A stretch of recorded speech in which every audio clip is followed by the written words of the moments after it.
Hello, I'd like to read a book, or more precisely a story from a book, The Garside Fell Disaster, from this collection, Sleep No More by L.T.C. Rolt, published by Ash Tree Press in 1996, and I think it's available to download as an ebook. So here it is, a tale of ghostly doings on the railways, The Garside Fell Disaster. Yes, I'm an old railway man, I am, and proud of it. You see, I come of a railway family, you might say. For I reckon there's been boothroids on the railway, in the signal cabin or on the footplate mostly, ever since old Geordie Stephenson was about. We haven't always served the same company. There were four of us. Me two elder brothers followed me father on the North Western, but I joined the Grand Trunk, and Bert, our youngest, he went east to Grantham. He hadn't been there long before he was firing on one of Patrick Stirling's 8-box singles, the prettiest little locos as ever was or ever will be, I reckon. He finished up a driver on 8-foot Ivet Atlantics while Harry and Fred were working jumbos and precursors out of Crewe. I could have had the footplate job myself, easy enough if I'd a mind. Took it in with me mother's milk, I did, if you follow me meaning. But, and sometimes I'm not sure as I don't regret it, I married early, and the old woman persuaded me to go for a more settled job, so it was the signal box for me. A driver's wife's a widow most of the week, see, unless he happens to click for a regular local turn. The first job I had on my own was at Garside, on the Carlisle line, south of Highbeck Junction. And it was here that this business, as I was speaking of, happened. A proper bad do it was, and the rummest thing as ever I had happen in all my time. Now you could travel the railways from one end to t'other, Scotland and all, but I doubt you'd find a more lonesome spot than Garside, or one so mortal cold in winter. I don't know if you've ever travelled that road, but all I know is it must have cost a mint of money. You see, the Grand Trunk wanted their own road to Scotland, but the East Coast lot had taken the easiest pick, and the North Western had the next best run through Preston and over Shap, so there was nothing else for them to do but carry their road over the mountains. It took a bit of doing, I can tell you, and I know for when I was up there was plenty of folks about who remembered the railway coming. They told me what a game it was, what with the snow and the wind and the clay that was like rock in summer and a treacle pudding in winter. Garside Box takes its name from Garside Fell, same as the tunnel. There's no station there isn't a house in sight, let alone a village, and my cottage was down at Thrithedale, about half an hour's walk. It was what they call a section box, just a small box, the signals and two lie-by roads, one on the up and one on the down side, where goods trains could stand to let the fast trains through, if need be. Maybe you know how the block system works, how you can only admit one train onto a section at a time. Well, it would have been an 8-mile section, heavily graded at that, from Highbeck to Ennisthwaite, the next station south, and it might have taken a heavy goods anything up to half an hour to clear it. That's why they made two sections of it, by building Garside Box just midway between the two. It was over 1,000 feet up, not far short of the summit of the line. In fact, looking south from my box, I could see that summit, top of the long bank, up from Ennisthwaite. Just north of the box was the mouth of the tunnel, a mile and a half of it, under Garside Fell. If ever you should come to walk over those mountains, you couldn't miss the ventilation shafts. It looks kind of queer to see those great stone towers smoking and steaming away up there in the heather, miles and miles from anywhere, with not a soul for company, and all so quiet. Not that they smoke now as much as they did, but I'll be coming to that presently. Well, as I've said before, you could travel the length and breadth of England before you'd find a lonelier place than Garside. Joe Micklewright, who was ganger on the section, would generally give me a look up when he went by, and if I switched a goods into the lie-by, more often than not the fireman or the guard would pass the time of day, give me any news from down the line, maybe make a can of tea on my stove, but otherwise I wouldn't see a soul from the time I came on till I got my relief. Of course there were the trains, but then you couldn't call them company, not properly speaking. Hundreds and hundreds of folks must have passed me by every day, and yet there I was, all on my own, with only a few sheep for company, and the birds crying up on the moor. Funny that, when you come to think of it, isn't it? Mind you, I'm not saying it wasn't grand to be up there on a fine day in summer. You could keep your town life then. It made you feel as it was good to be alive, what with the sun a shining and the heather all out, grasshoppers ticking away, and the air fairly humming with bees. Yes, you got to notice little things like that. And as for the smell of that moor in summer, why, I reckon I can smell it now. It was a different tale in winter, though. Cold? Fair makes me shiver when I think on it. I've known the wind set in the northeast for months on end. What we call a lazy wind blows through you, you see, too tired to go round. Sometimes it blew that strong it was all you could do to stand against it. More than once I had the glass of my windows blown in, and there were times when I thought the whole cabin was going, what with the roaring and rattling and shaking of it, just as you imagine climbing a signal ladder to fix a lamp in that sort of weather. It wasn't easy to keep those lamps in, I can tell you. Then there was the snow. You don't know what snow is down here in the south. The company was well off for ploughs, and we'd no lack of good engines, even in those days, but it used to beat them. Why, I've known it snow for 2 days and a night, blowing half a gale all the while, and at the end of it there's been a drift of snow 20 feet deep in the cutting up the tunnel. But in spite of all the wind and the snow and the rain, Lord, how it could rain, it was the mists as I hated most. That may sound funny to you, but then no signalman can bear mist and fog. It kind of blinds you, and that makes you uneasy. It's for the signalman to judge whether he shall call out the fogmen, and that's a big responsibility. It may come up sudden after sundown in autumn. You calls your fogmen, and by the time they come on, it's all cleared off, and they want to know what the hell you're playing at. So another time you put off calling them, but it don't clear, and before you know where you are, you've got trains overrunning signals. We had no fogmen at Garside. There was little occasion for them, but we kept a box of detonators in the cabin. All the same, I don't like fog no more for that. They're queer things, are those mountain mists. Sometimes all day I'd see one hanging on the moor, perhaps only 100 yards away, but never seeming to come no nearer. And then, all on a sudden down, it would come so thick that in a minute, no more, I couldn't see my home signals. But there was another sort of fog at Garside that I liked even less, and that was the sort that came out from the tunnel. Now that strikes you as funny, doesn't it? Maybe you're thinking that with such a lonesome job, I took to fancying things. Oh, I know. If you're a nervy chap, it's easy to see things in the mist as have no right to be there, or to hear queer noises when it's really only the wind shouting around or humming in the wires. But I wasn't that sort, and what's more, I wasn't the only one who found out that there was something as wasn't quite right about Garside. No, you can take it from me, but what I'm telling you is gospel, as true as I'm sitting in this bar talking to you. No doubt you've often looked at the mouth of a railway tunnel and noticed how the smoke comes a-curling out, even though there may not be a sight or sound of any traffic.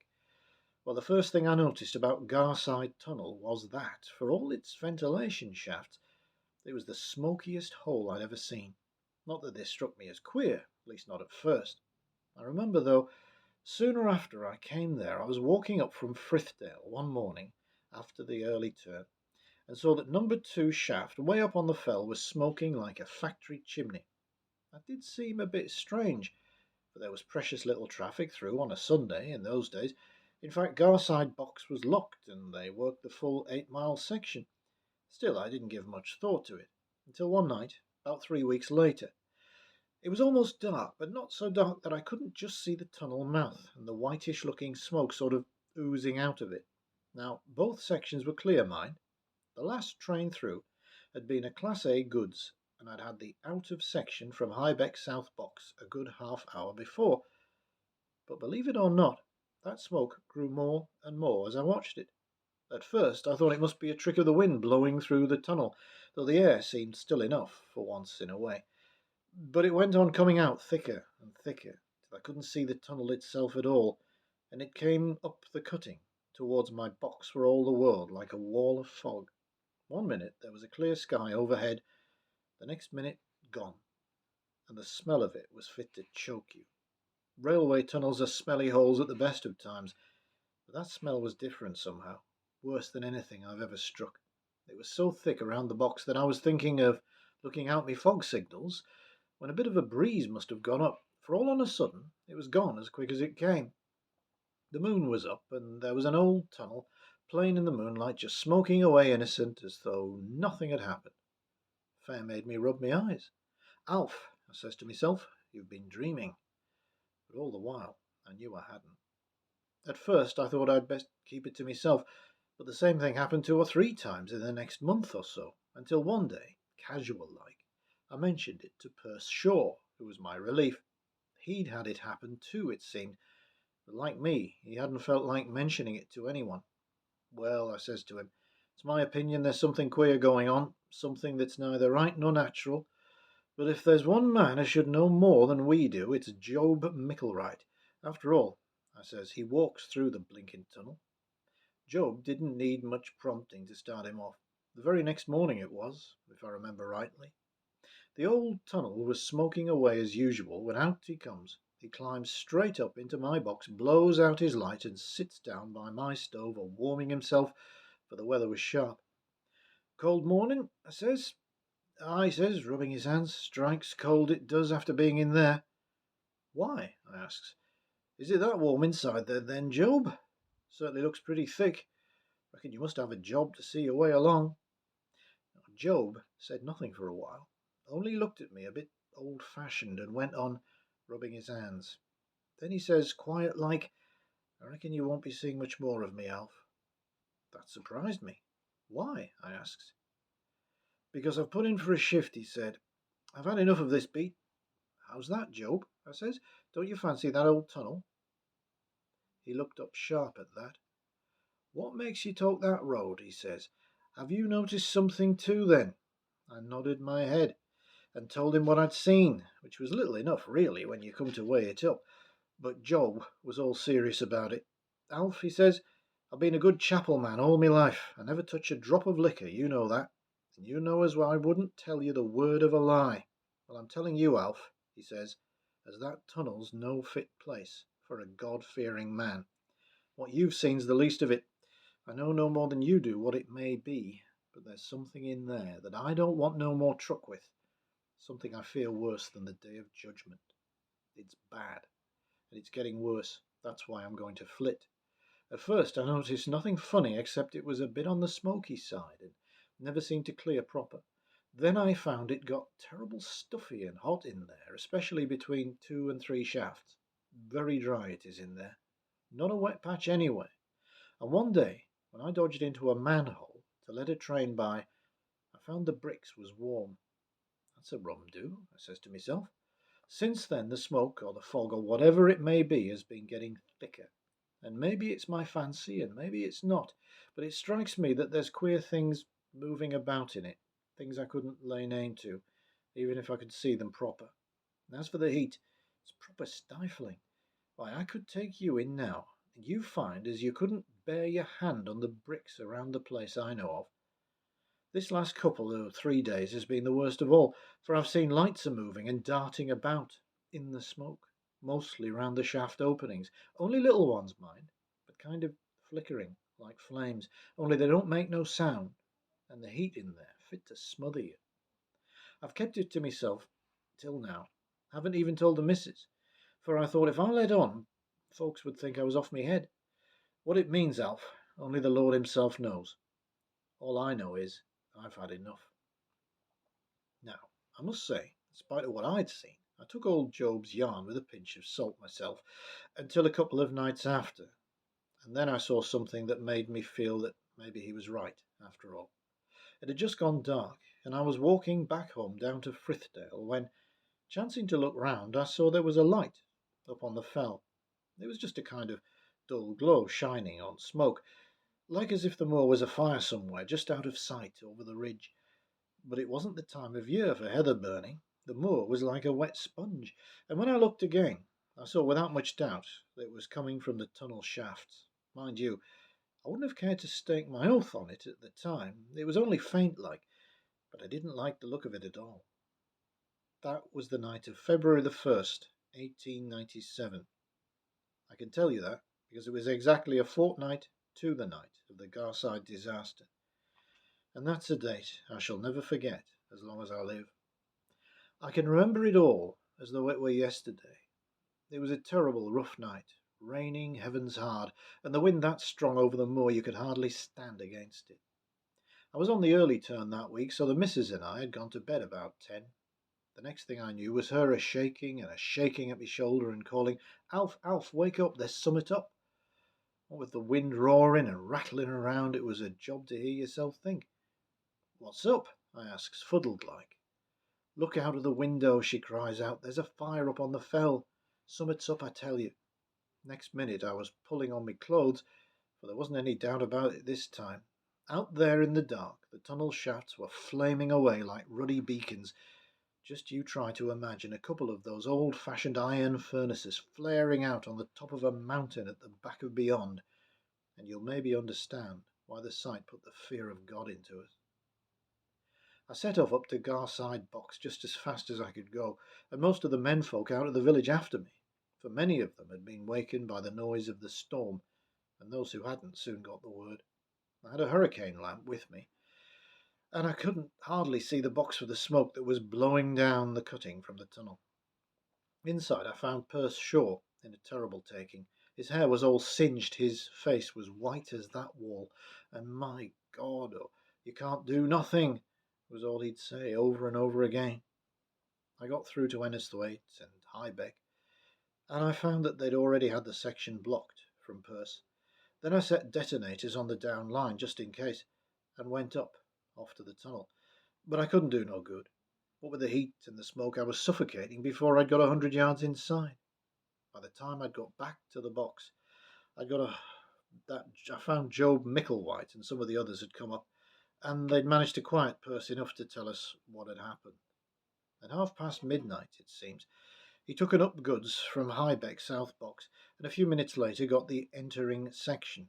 10 minutes after that, he accepted the down night Mountaineer from Ennisthwaite. That was one of our crack trains in those days. Night sleeper with mails, first stop Carlisle. Now, it's a bank of 1 in 70 most of the way up from Highbeck, so it might take a heavy goods quarter of an hour to clear the section. But when the 15 minutes was up, and still no sign of her, Perce began to wonder a bit. Thought she must be steaming bad.